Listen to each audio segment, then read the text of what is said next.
আসসালামু আলাইকুম। সম্মানিত কৃষক ভাইরা, আশা করি আপনারা সকলে ভালো আছেন। তো আজকে আরেকটা গুরুত্বপূর্ণ ভিডিও নিয়ে হাজির হইলাম।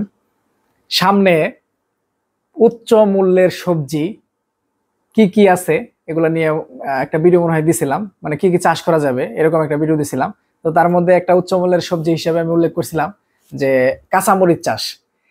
আরেকটা সবজি আছে যেটা উচ্চ মূল্যে বিক্রি করা যাবে সামনে। এখন চাষ করলে সেটা সামনে অনেক ভালো দাম পাওয়া যাবে। তো এমন একটা সবজি নিয়ে আজকে আমি আলোচনা করব। আমার ভিডিওর থাম্বনেইলে হয়তো হয়তো আপনারা দেখছেন যে যারা জাত কৃষক, মানে অরিজিনালি কৃষক, তারা হচ্ছে এই চাষটা অবশ্যই করবেন। তাহলে সেটা কি চাষ? সেটা হচ্ছে গ্রীষ্মকালীন টমেটো চাষ। হ্যাঁ, আপনারা যারা কৃষির সাথে জড়িত, যারা বাজার নিয়ে পর্যবেক্ষণ করেন, বাজার নিয়ে ঘাটাঘাটি করেন, তারা এই বিষয়টা জানেন যে গ্রীষ্মকালে টমেটোর চরম দাম থাকে, খুব দাম থাকে। মূলত অফ সিজনে যে কোনো সবজিরই অনেক দাম থাকে। তো টমেটো শীতকালীন ফসল, এটা শীতের আগেও কিছু হয় আগাম হিসাবে, আবার শীতের পরেও কিছু থাকে, এবং শীতকালে তো থাকেই। তো এই যে যারা সিজনাল টমেটোগুলো লাগাইছে, এগুলা মোটামুটি হচ্ছে আপনার এপ্রিল মে মাসের মধ্যে শেষ হয়ে যাবে। মনে করেন যে এপ্রিল মাসের মধ্যে এখনই অনেকের ক্ষেত নষ্ট হয়ে গেছে বা শেষ হয়ে গেছে। আর যেগুলো আছে এগুলো দেখা যাবে যে এই মাসের মধ্যে শেষ হয়ে যাবে, সামনের মাসে কিছু হয়তো থাকতে পারে।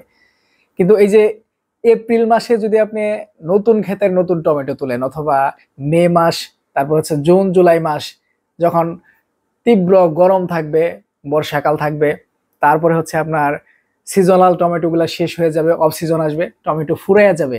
এই সময় যদি আপনি বাজারে টমেটো নিতে পারেন, তুলতে পারেন, সেগুলোর কিন্তু অনেক দাম পাওয়া যায়। আপনি ধরেন যে আহ, খুচরা বা সরি পাইকারি যদি একেবারে সস্তা থাকে তাও 50 টাকা কেজি এরকম থাকবে।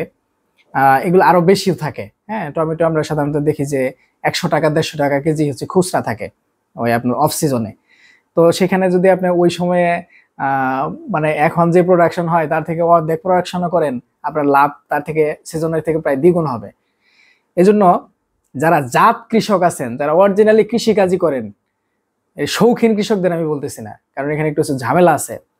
যারা জাত কৃষক আছেন, অরিজিনালি কৃষিকাজই করেন, তারা বাণিজ্যিকভাবে না করলেও অন্তত 4 থেকে 5 শতাংশ জায়গা বা অল্প একটু জায়গা আপনারা এই গ্রীষ্মকালীন টমেটোটা চাষ করেন। বাণিজ্যিকভাবে মানে বাজারে বিক্রি করতে পারেন বা না পারেন সেটা বিষয় না। আপনি ওখান থেকে লাভবান হইলেন বা আপনি লস খেলেন সেটাও বিষয় না। আপনার মূল টার্গেট থাকবে আপনার এই চাষটা শিখা, যাতে আপনি এই গ্রীষ্মকালীন টমেটো চাষটা শিখতে পারেন। এখানে শেখার কিছু আছে, শেখার বিষয় আছে, এই জন্য আপনি চাষ করবেন। আর যারা মোটামুটি অভিজ্ঞ কৃষক, তারা একটা ছোটখাটো টার্গেট নিয়ে চাষ করতে পারেন, 10-20 শতাংশ, যে কেমন হয় দেখি, বা আমি একটা বিনিয়োগ করলাম, যদি ভালো হয় তো ভালো হবে। অথবা আর যাদের অভিজ্ঞতা আছে তারা তো বেশি করে চাষ করবেনি। হ্যাঁ, এই জন্য আমি বললাম যে যারা জাত কৃষক অথবা যারা কৃষি যাদের পেশা, তারা হচ্ছে হয় বাণিজ্যিক ভাবে করেন, অথবা অল্প করে বাণিজ্যিক ভাবে করেন, অথবা শেখার জন্য খুবই সামান্য পরিমাণে জায়গার মধ্যে অফ সিজনের এই গ্রীষ্মকালীন টমেটো আপনারা লাগান।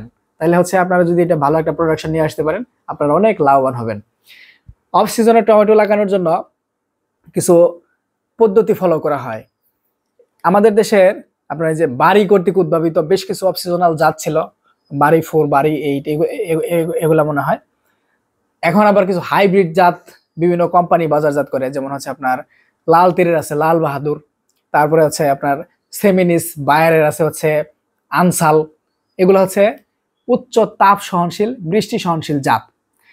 তো এই জাতগুলা চাষ করার জন্য আপনারা যদি শেড তৈরি করে নেন, যদি শেড তৈরি করে নেন, তাহলে হচ্ছে জাতগুলো আর একটু ভালো করে যাচাই বাছাই করে নেবেন। আমি তো এভারেজ সব জাতের কথা বলতেছি, আপনারা লাগানোর আগে যাচাই বাছাই করে নেবেন। হ্যাঁ, আর না হলে যারা অভিজ্ঞ আছে তাদের পরামর্শ নেবেন। তো গ্রীষ্মকালীন টমেটোর জন্য আমি এই জাতের কথা বলতেছি না, আমি সব জাতের কথা বলতেছি। গ্রীষ্মকালীন টমেটো চাষের জন্য দুইটা পদ্ধতি আপনারা অনুসরণ করতে পারেন। একটা হচ্ছে শেড করে নিতে পারেন, পলি শেড। হ্যাঁ, পলি শেড করে নিতে পারেন, ওইখানেও চাষ করতে পারেন। অথবা কিছু কিছু জাত আছে যেগুলো হচ্ছে পলি শেডের প্রয়োজন হয় না, পলি শেডও হয়, পলি শেড ছাড়াও হয়। আপনারা এই সমস্ত জাত চাষ করতে পারেন, তাহলে আপনাদের শেডের খরচটা হলো না। তবে গ্রীষ্মকালে টমেটো গাছে পলি শেড দিলে বা হচ্ছে শেড দিয়ে দিলে ওখানে প্রোডাকশন রোগবালাই কিছুটা কম হয়। আবার গ্রীষ্মকালীন টমেটোতে হরমোন প্রয়োগ করতে হয়, আবার হরমোন ছাড়াও হয়। মূল কথা হচ্ছে যে কোন জাত শেড ছাড়া হয়, হরমোন ছাড়া হয়, এমন জাতগুলো আপনারা নির্বাচন করার চেষ্টা করবেন, তাহলে আপনারা খরচ কমাইতে পারবেন। হ্যাঁ, আর হচ্ছে গ্রীষ্মকালে টমেটো তিত বেগুনের সাথে অথবা বেগুন গাছের সাথে গ্রাফটিং করে লাগানো যায়।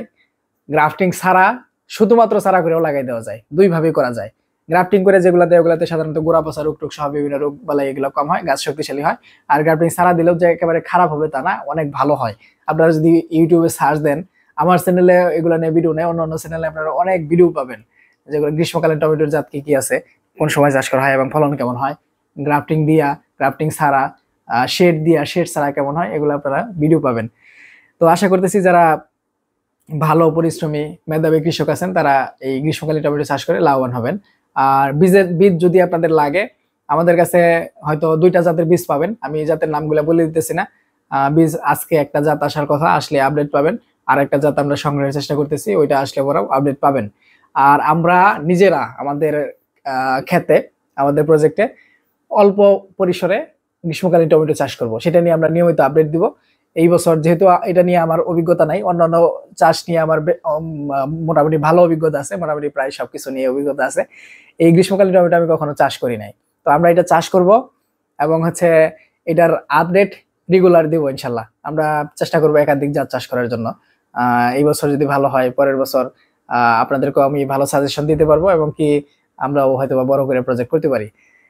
তো যাই হোক, এটাই ছিল আজকের ভিডিও। ধন্যবাদ সকলকে, ভালো থাকবেন সবাই। আর যদি আপনাদের যে বীজের প্রয়োজন হয় আমাদের সাথে যোগাযোগ করতে পারেন, আমাদের 98 নম্বরে হোয়াটসঅ্যাপ অথবা ফোন দিয়ে যোগাযোগ করলে আপনারা সারা দেশে ঘরে বসে 130 টাকা কুরিয়ার সার্ভিসের মাধ্যমে বীজ নিতে পারবেন। ভালো থাকবেন সবাই, আসসালামু আলাইকুম, আল্লাহ হাফেজ।